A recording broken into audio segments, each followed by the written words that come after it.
আসসালামু আলাইকুম। Welcome to my channel. কেমন আছেন সবাই? কমেন্ট করে জানাবেন। আশা করছি আল্লাহ তাআলার অশেষ রহমতে সকলে খুবই ভালো আছেন এবং সুস্থ সুন্দর আছেন। আমরাও আলহামদুলিল্লাহ সকলে খুবই ভালো আছি। বরাবরের মতো আরেকটি নতুন ভিডিও নিয়ে আপনাদের সামনে চলে আসলাম। আশা করছি ভিডিওটি সকলের ভালো লাগবে। তো এই মুহূর্তে যারা আমার ভিডিওটি দেখছেন, একটা লাইক দিয়ে ভিডিওটি কন্টিনিউ করবেন প্লিজ। আর দেখতে দেখতে যদি বেশি ভালো লেগে যায়, চাইলে চ্যানেলটিকে সাবস্ক্রাইব করে রেখে দিতে পারেন। পরবর্তী ভিডিও যখন দেব তখন সবার আগে আপনার কাছে নোটিফিকেশন চলে যাবে। তো আমি গরম পানি নিয়েছি, তার মধ্যে একটু লেবুর রস দিয়েছি আর দিলাম মধু। তো আসলে ঠান্ডাজনিত যাদের সমস্যা আছে তারা একমাত্র এই যন্ত্রণাটা বুঝতে পারবে যে কত নিয়ম মাফিক চলতে হয়। আর একবার ঠান্ডা লেগে গেলে এটা মানে একদম শরীর থেকে নিপাত করা যে কত কঠিন, যার হয় একমাত্র সেই বুঝতে পারে। আর এখানে কিছু গিফট পেয়েছে আমার ছোট ভাই। অ্যাডমিশন টেস্টের জন্য যে কোচিং সেন্টারে ভর্তি হয়েছিল সেখান থেকে আসলে গিফটগুলো দেওয়া হয়েছে। তো যারা ঢাকা ইউনিভার্সিটিতে চান্স হয়েছে এবং যাদের বিভিন্ন পাবলিক ইউনিভার্সিটিতে চান্স হয়েছে, তো সকলকে নিয়ে একটা আয়োজন করেছিল ধানমন্ডি বুফেতে। তো সেখানেই হচ্ছে এই গিফটগুলো ওকে দিয়েছে।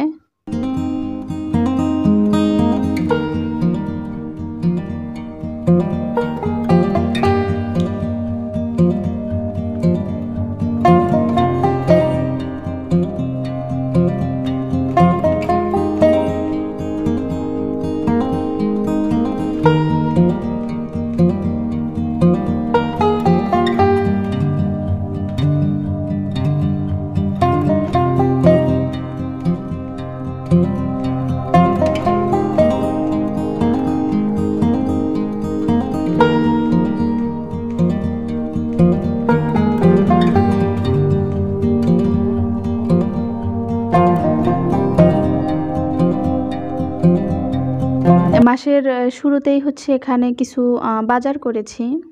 শুকনো যে বাজারগুলো হয় আর কি, গ্রসারি, তো সেগুলোই করেছি। তো বেশ অনেক বাজারই করা হয়েছিল। তো সবগুলোই তো আর গোছানো শেয়ার করা সম্ভব হয়নি, না হলে ভিডিওটা অনেক বড় হয়ে যেত। তো সেই কারণেই অল্প কিছু হচ্ছে আপনাদের সাথে শেয়ার করলাম।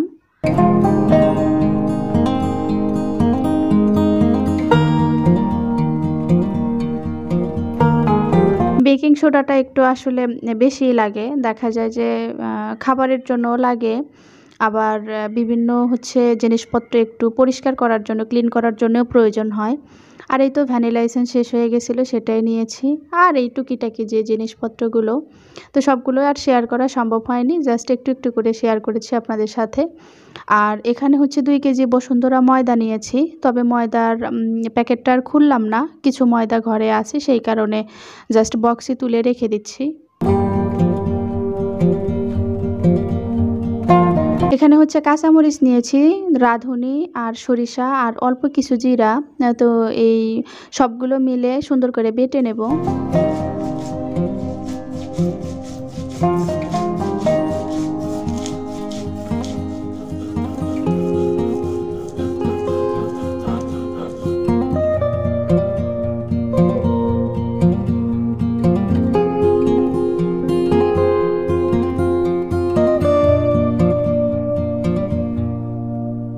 অল্প কোনো কিছু ব্লেন্ড করতে গেলে আসলে ব্লেন্ডারে বাটিতে ধরে না বা ঠিকমতো ব্লেন্ডও হয় না। তো সেই কারণে পাটাতেই আমি বেটে নেই হালকা পাতলা কোনো কিছু হলে।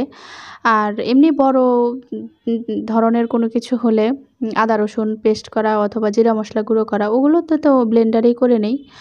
আর হচ্ছে এখানে আমি বেলে মাছ আগে থেকেই হচ্ছে লবণ, মরিচ, হলুদ, সরিষার তেল, তো এগুলো দিয়ে হচ্ছে আগেই সেদ্ধ করে নিয়েছিলাম। তো এখন কাঁটাটা আলাদা করে ফেলছি আর মাছটা আলাদা করে ফেলছি।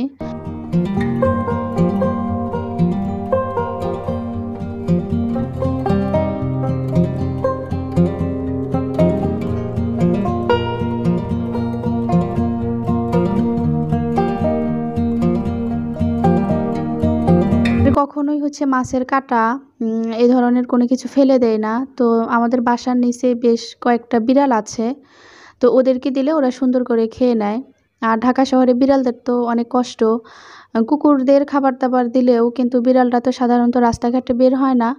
তো কোনো বাসা বাড়িতেও যেতে পারে না, ওদের আসলে খাবার খুবই কষ্ট হয়ে যায়। তো আমি চেষ্টা করি কখনোই মানে মাছের কাঁটাগুলো ফেলে না দিয়ে একটু জমিয়ে রেখে ওদেরকে দিলে সুন্দর করে খেয়ে নেয়।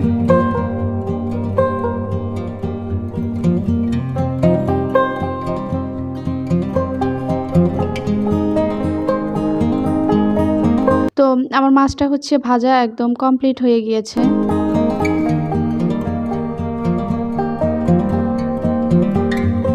তো লাল লাল করে সুন্দর করে ভেজে নিয়েছি। আর এই ফ্রাই প্যানেই হচ্ছে আবার একটু তেল দিয়ে দিলাম। আর এর মধ্যে হচ্ছে আগে থেকেই কেটে রাখা হচ্ছে রসুন, পেঁয়াজ আর কাঁচামরিচগুলো আস্তই দিয়েছি। তো ভালো করে এটাকে ভেজে নেব।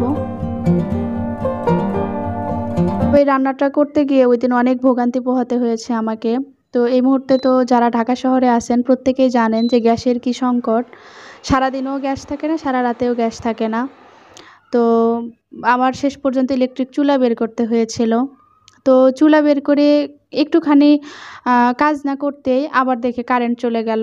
তো আসলে খুবই খারাপ লাগে, মাঝে মধ্যে মনটা এত খারাপ হয়ে যায়, এত বিরক্ত লাগে যে টাকা পয়সা যায় ঠিকই, মাসের শুরুতে কতগুলো টাকা দিয়ে দিতে হয়, অথচ সার্ভিসটা দেখেন ভালো পাওয়া যায় না। তো যাই হোক, মনে দুঃখ কষ্ট রেখে তো আর কোনো লাভ নাই। যে কোনো পরিস্থিতিতে মানিয়ে নেওয়ার ক্ষমতা রাখাটাও একটা আর্ট।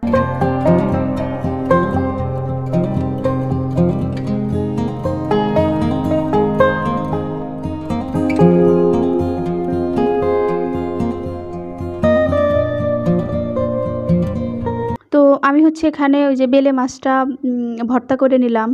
তো এর আগে হচ্ছে বেলে মাছ আনার পরে ভুনা করেছিলাম, তো খুব একটা বেশি মজা পাওয়া যায়নি। সেই কারণে দেখলাম যে আর ভুনা না করে এটাকে ভর্তা করে নেই, একটুখানি বেশি করে ঝাল দিয়ে, তাহলে লেবু দিয়ে খেতে বেশ ভালোই লাগবে। আগে থেকে লবণ, মরিচ, হলুদ মেখে রেখেছিলাম মাছগুলোতে। আর এখন হচ্ছে ভেজে নিচ্ছি।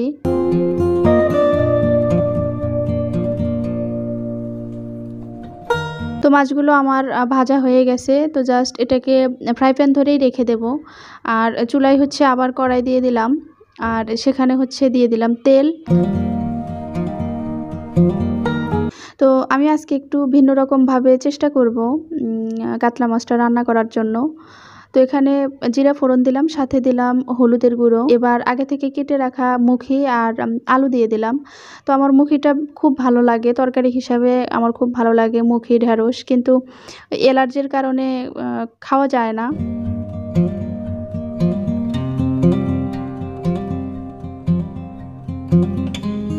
আর এখানে হচ্ছে ওই যে আগে থেকে যে মশলাটা বেটে রেখেছি সেটাই দিয়ে দিলাম হচ্ছে লবণ। তো সব কিছু একসাথে ভালো করে মিশিয়ে নেব। একটুখানি মরিচের গুঁড়া দিলাম আর দিলাম ধনিয়া গুঁড়ো।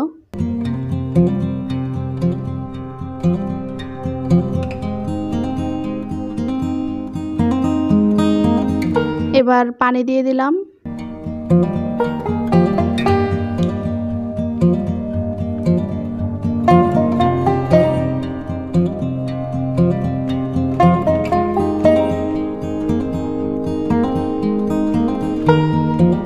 তো তরকারিটা আমার ভালো করে কষিয়ে এসেছে। এর মধ্যে এবার ঝোলের পানিটা দিয়ে দেব। তো আপনারা চাইলে একবার এভাবে ট্রাই করে দেখতে পারেন, তরকারিটা এভাবে রান্না করে দেখতে পারেন। আমাদের এই তরকারিটা কিন্তু বেশ মজা হয়েছিল। পেঁয়াজ নাই, রসুন নাই, জাস্ট জিরা ফোড়ন দিয়ে রান্না করেছি। খুবই ভালো লেগেছিল। ঝোলের পানিটা ফুটে এসেছে, এর মধ্যে আমি আগে থেকে ভেজে রাখা মাছগুলো দিয়ে দিলাম।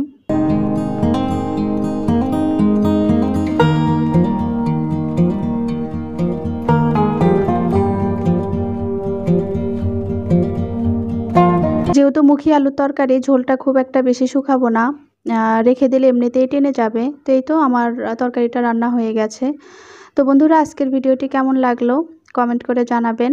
দেখা হবে নেক্সট কোনো ভিডিওতে। আল্লাহ হাফেজ, আসসালামু আলাইকুম।